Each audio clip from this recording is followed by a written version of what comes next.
Lead council. Yaya Jammeh buur la woon. Yaya Jammeh buur la woon. daf doon def boppam ni buur. Yaya Jammeh daf doon def boppam ni buur. moo la oo nga dem uyu ji ko. He is the one who called you and you answer to him. mënuloo dem fii ko nga ne ko dama la bëgg a gis. You cannot go to him directly and tell him that you want to see him. Dafa am fu mu koy jaarale. If he also dismisses you, you go down. You find yourself in such a situation, you don't know what to do. And the SG might not even have the courage to go back and remind him. We are all looking for comfort in our lives, a comfort that comes with a security and a guaranteed high standard of living. After all, you've earned it. So while on your way to success with a growing family or a retiree looking to settle in comfort, or just an investor looking to make the best real estate investment possible, look no further than Baraka Estate in Bakote, at the heart of urban Gambia, with options of luxury homes to choose from and an array of amenities, along with flexible payment plans. Your preferred residence awaits you. Call us today at 439-1944 or 439-9515 or log on to www.globalpropertiesafrica.com. Baraka Estate in Bakote. Luxury awaits you. Global Properties. Innovative property solutions. Fanyi mali jakal kuolti bang albe joran kendol sotolano mintole Gambia banko kan mbadi ngulu jakalo felenti abanda French Touch itele nata Gambia banko kan purka baluwa sona dintel Gambia dingole television on ilaftala akendema awarama ba abe French Touch le si rangul la rangul anila matalal tabulol firijol gas kukal masingul muyalon ko ikana bayol ku ay senea seta almorol bunkono kapetol pasir la masingul printing masingul scanning masingul kata photocopy masingul mbadingul French Touch amanda wala han moto ni laftala isa soto French Touch masimal fanal ibebe French Touch le French Touch mbadingul atal mi yalon ko albe France banko kan na lafta kabakaso ki adadi ma andum fanang ay futa anyama French Touch nalie kacha nyoya itelga container ki Gambia banko kan 40 feet container mi yalon ko awarata itela bakaso awarata nyaaw nyanding container sa futa ndi Gambia banko kan bari mukadang kabakaso samba Gambia banko kan dorong isa bakaso samba fela mola bunkono ya samba fala larankan nadiate French Touch etelbe pareri ne pour ka baluwo sonendi Gambia dingul be French Touch na lafte kacha nyoala atel mi yalon ko albe sabatirin Gambia banko kan plus 220-315-2384 atel mi yalon ko albe France banko kan plus 33-6594-33820 French Touch itelenata Gambia banko kan pour ka baluwo sonendi Gambia dingul be.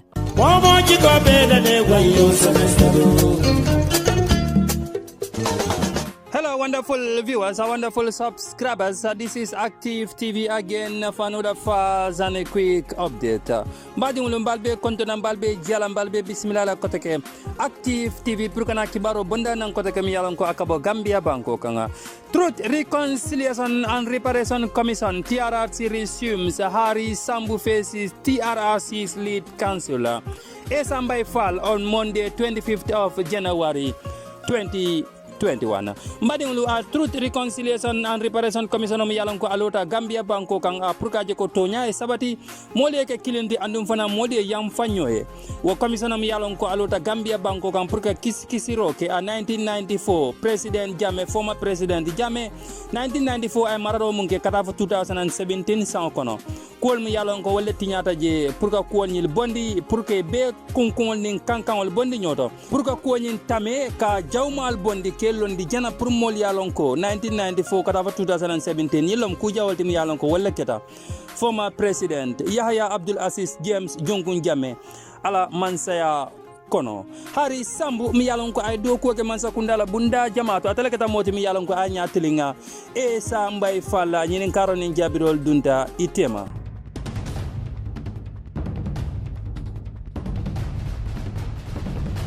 Harry Sambou, who has served the Gambia in many departments, he has served at the NIA, National Intelligence Agency, Ministry of Defense, and also worked as the permanent secretary at the Ministry of Health.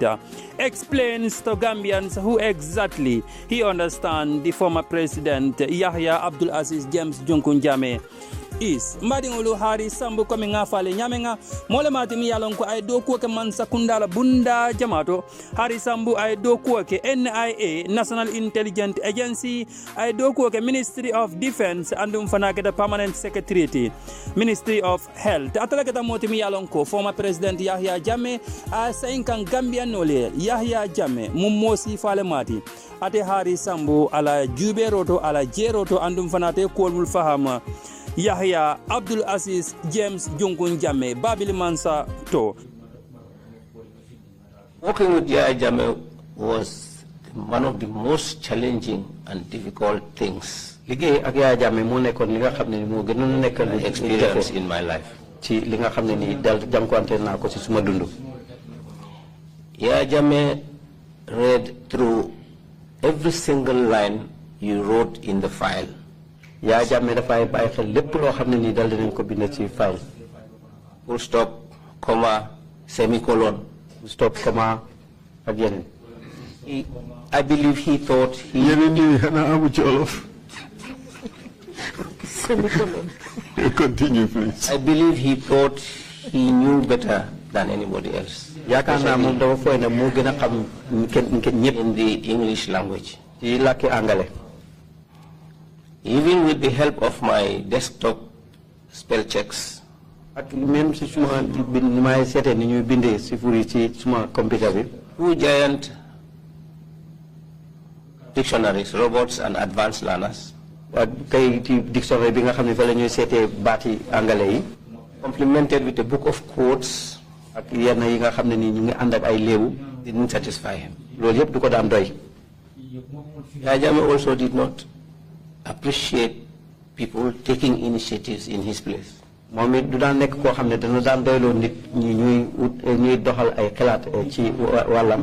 took offense at those things. And he personalized issues. Rather than concentrate on the details in the file, he would reply on the folio sheet personal insults and very, very, very degrading language. It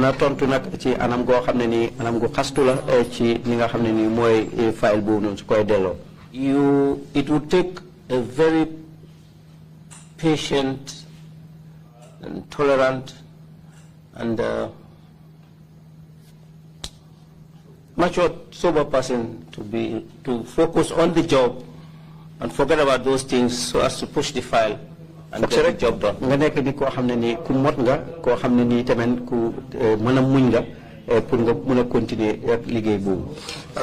For us to better understand the personality of Yahya Jammeh, I mean, you have worked with him extensively. You've worked in his government in the highest offices, NIA, Defense.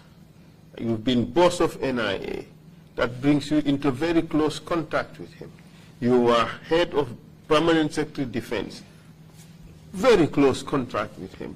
You were also Permanent Secretary, Ministry of Health and others. So you've worked with him extensively. Help us understand Yahya Jammeh. Let's decode him. Make us understand his personality. Legi, pour ñu mëna xam Yahya Jammeh ban façon ngeen nit la xam nañ ne liggéey nga ci ronam ci anam yu ci bari liggéey nga NIA Permanent Secretary Defense nekkon na sa boss nekk nga ko xam ne tamit jokko nga mom torop liggéey nga ci liggéey ka bi saytu wér gu yaram bi nekk fa Permanent Secretary am na place ma xamay for yoo xam ne am nga ko ci ron Yahya Jammeh léegi soo ñu bëggee wax kan mooy Yahya Jammeh ak naka la mel naka la Lead Counsel, I watched Dr. Sen. Lead Counsel, Setan Dr. Sen from his psychological point of view here. Yahya Jammeh ci li nga xam ne noonu la ko jàngee ci mbiri xel. And his analysis of Yahya Jammeh. Ak li nga xam ne nii loolu la sottandeku ci Yahya Jammeh. He had many points correct.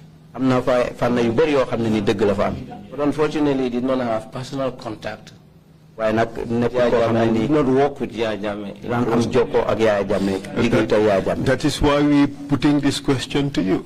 Tell us from a first-hand experience, first-hand personal knowledge of Yaya Jammeh. motax nak yow mi gëna jokko mom ñu lay laaj yow lan nga xam yow ci sa bop ci mbir Yaya Jammeh. He was very temperamental. Nekkoon na koo xam ne ni ku yomba mer la. A witness testified here. Amna sédé bu fi wax fi né. I think it was Ibu Jaju. I'm just plucking this from memory. And he said one of the Egyptian chefs that Yaya Jammeh had described him as follows.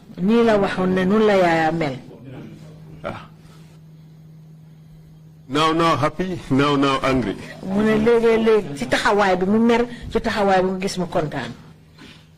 That is why I said, well, maybe the Egyptian did not know the exact English word to use. Maybe Egyptian bobu amut bati angale bi nga xamne mom la warona jëfo. But it was synonymous to temperamental. Waye nak nekkon na lo xamne ku jégale ku yomba mer. Added to that, di ci yok nak ne I would say he was schizophrenic. He's schizophrenic. Dafa am febari bopa. Wow. Dafa am febari xel. Febari xel. Wow. He was, I think he had pathological problems. I don't want to be a psychologist. Somebody who would change in the next moment while you were sitting with him. Change decisions or change his mind. You won't know what to expect from him. So if he called you in his office, you sat down, you are taking notes, you're discussing. So next minute, that affects his decision-making process. He would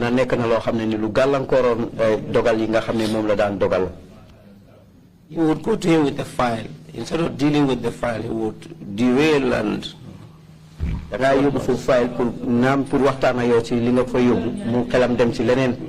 you will come down with the file not knowing what to do because there are time frames for certain things in the files. Wouldn't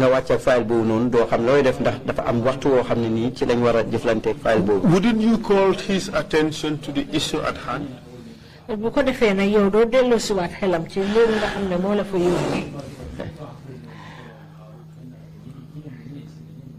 can only do that through the Secretary General. But Mr. Sambou, here you are, very senior official in government, you sitting with the president to deal with an issue of national interest. You have to wait to go out and tell the Secretary General that we did not discuss this, it ought to have been discussed. Why couldn't you tell the president that, sir, this is what brought me here, let's deal with the matter? Well, Mr. Sambou, ñëw nga ci président bi pour waxtaana moom mbir moo xam ne itteel réew mi la bu fekkee ne li nga bëgg a amee ci moom amee woo ko ndax jar na ngay xaar ba demaat ci secrétaire général bi wax ko ne lii ak lii day laa bëggoon a waxtaana moom waaye mënuma koo amee ci moom lu tax yow ba nga jàkkaarloo moom rek nga ne ko saa ñu ne lii laa bëgg a ñu waxtaanee ngeen waxtaanee ko. Lead counsel. Yaya Jammeh buur la woon. Yaya Jammeh buur la woon. daf doon def boppam ni buur. Yaya Jammeh daf doon def boppam ni buur. moo la oo nga dem uyu ji ko. He is the one who called you and you answer to him. mënuloo dem fii ko nga ne ko dama la bëgg a gis. You cannot go to him directly and tell him that you want to see. Dafa am fu mu koy jaarale. If he also dismisses you, you go down.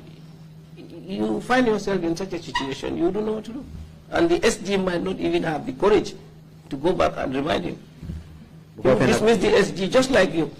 La daxé kenn du ñëmé dem secrétaire général bi du dem sax pour jëm ko ko ndax moom mën na ci top. People have testified here on that issue in this like manner. Amna ñu fi téwal seen sédé di wax lu mel nonu. You wait. We just want to understand Yaya Jammeh from your own perspective. You are the one working with him.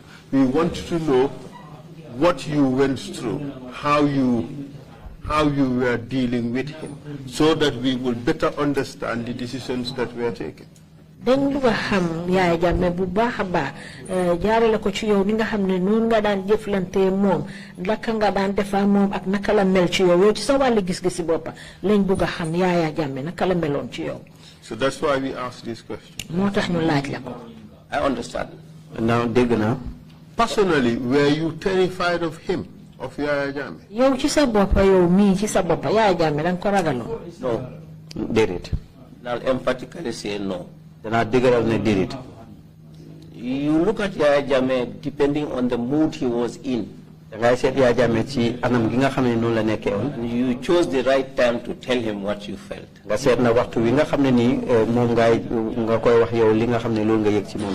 If you did it at the wrong time, who betide you? Who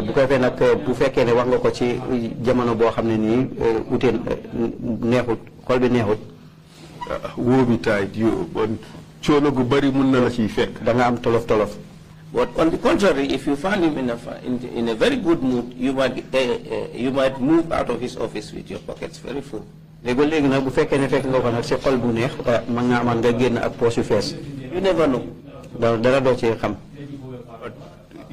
In a sense, what you're saying is that you have to calibrate, you have to judge his mood and decide how to deal with him at that particular moment. Indeed.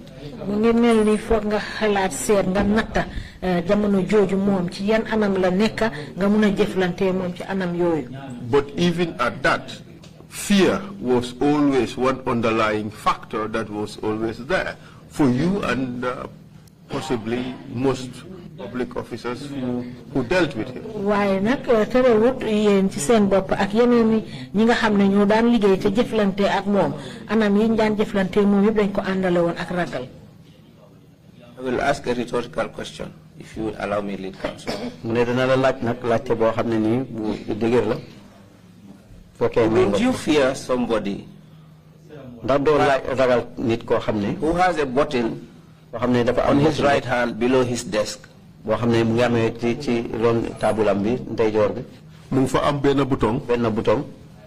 on his whims and caprices, would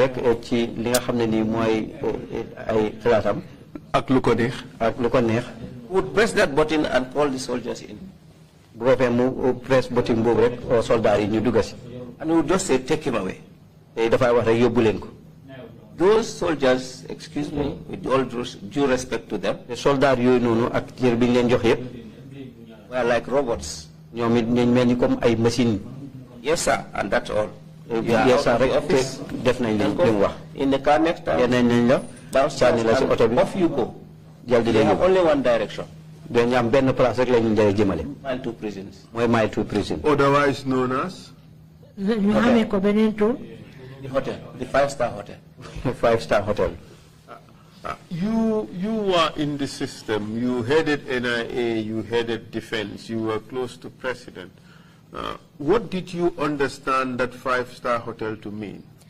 You nekk nga ci liggéey bi jiite nga NIA di ka nga place bu fort ci wàlli kaaraange réew mi am nga maxama yu bari yoo xam ne yore nga ko fi yow 5-star hotel boobu ñu jël ko tuddee ko kaso bi naka nga ko gisee. Council, I have traveled the world. Council, I have been to 5-star hotels. Gis na 5-star hotel ni muy mel. I know what they are. Xam na ni mel. Mile 2 prisons is nothing near a 1-star hotel. Mile 2 prison nak jegewut sax 1-star hotel. So isn't it rhetorical, if I may, or is it a sarcastic description? Sarcastic. Of what a 5-star hotel is, reversing the luxury in a 5-star hotel to the horrors that you would find in Mile 2 prison.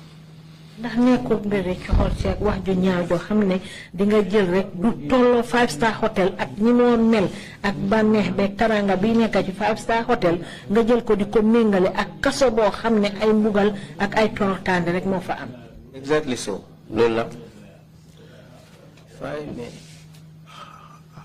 How would you feel, or how did you feel then, as permanent secretary, having to go to Yahya Jammeh's office to discuss issues with him? Could you give us an understanding of how it felt? Naka nga daan yëg yow nga nekk permanent secretary war a dem toog office Yahya Jammeh pour waxtaan ak moom ay mbir nag loo daan yëg jamono jooju. As you are on your way going to his office. Mel ni boo jógee ne yaa ngaa dem jublu ji nag office am loo dee yëg. In my position as permanent secretary, I'm a technical advisor. Permanent secretary my job was to give him objective technical advice on issues raised. I go straight to him and tell him what is. It is up to him to accept what I said or not. You've described your job. My question is, how do you feel? Or how did you feel then when you had to go to Yahya Jammeh's office now and again? What was that feeling when you are up carrying your file going to Yahya Jammeh's office to discuss things with him? Waaw loolu nga wax noonu mooy sa mbiri liggéey ni moo demee man li ma la laaj mooy yow bu waxtu jotee nag ba nga xam ne gàddu nga sa file war a dem nag ca Yahya Jammeh pour waxtaanee moom li nga xam ne moo nekk ci file bi boo jógee ba jéggi jublu ji ca Yahya Jammeh loolee yëg. I personally didn't feel anything. Suma bopp de du may yëg dara. Clean conscience. Dama de am xel bu rafet rek. And with Yahya Jammeh you look at him right in the eyes. Look him right in the eyes and tell him what you feel. Make sure that what you tell him is the fact, that is the technical objective answer. But wasn't it the case that each time you had to go there, you had to feel somewhat paranoid, not knowing what the consequences of your meeting would mean for you, for your own safety and for your own security? Wa ndax du dee nekk nag na yow jamono boo jógee rek ne yaa ngaa dem ca Yahya Jammeh du nekk jamono joo xam ne yaa ngay xalaat ne man day xawma ci ban anam laa koo fekkee ak suñu waxtaan fan lay mujjee. ak lang fay jëlee lu moo mel ci yow ndax dina doon lu baax pour yow ndax mun nga see mujjee sax dem kaso ga. loolu kenn xamu ci dara danga dis sa bopp dem sa bopp yàlla. No one knows. Leave yourself with God. And you enter with your file. Whatever you receive, that's yours. But was it that bad that whenever you had to go in there, you think in terms of such terrible consequences, like Lofa Gobe Garko? Like anything can happen. ndax loolu nekkul mbir mu doy waar saa yoo jógee rek pour dem jàkkaarloo ak moom yaa ngi xalaat lan nga faa jëlee. I think he enjoyed putting people on pressure and on their toes. Yaakaar naa ne daal daf dee bànneexu bu fekkee ne nag mu ngi teg nit ak notel. So that they would fear him. bu ko defee nag pour ñu mun koo ragal. bu ko defee ñu jégalu ci ronam. But wasn't that in fact the situation? Wasn't that the reason why we had a dictatorship? ndax loolu nekkut ne moo taxoon ba ñu am koo xam ne moom daan doxalee nguuri jaayam doole ci kaw nit ñi. It was lead counsel. Lead counsel. And wasn't it in fact the case that the public service generally from top to bottom were generally, not all, but generally terrified at Yahya Jammeh? ndax loolu sax warta tax ba ñi nga xam ne ñoo daan liggéey ci nguur gi du ñëpp de waaye ñi ci ëpp yëpp dañu ragaloon Yahya Jammeh. That is the characteristic of a dictator. loolu nag moo nekk ne mooy jikkooy dictator. Was that the characteristic of Yahya Jammeh? ndax loolu mooy woon jikko Yahya Jammeh. I think so. loolu laa yaakaar de. You told us about his minutes, the minutes that he would write. Were these minutes respectful? Were they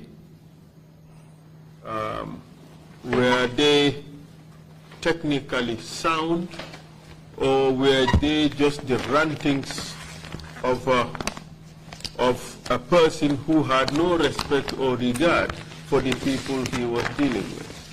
léegi boo leen yóbbuwaan seen file yooyu ba woon ko ci ron kayit yi nga xam ne moom lay binda yi mu fa daan binda ndax lu tegginu la wala lu jaadu la wala lu méngoo ak li nga xam ne moom la war a binda ak cëral boo xam ne cëral na ko li moo binda. Not the least, lead counsel. Do you want to give us examples? I see you taking out a file. I would like to make some references if I find the document. Please go ahead. Please allow me.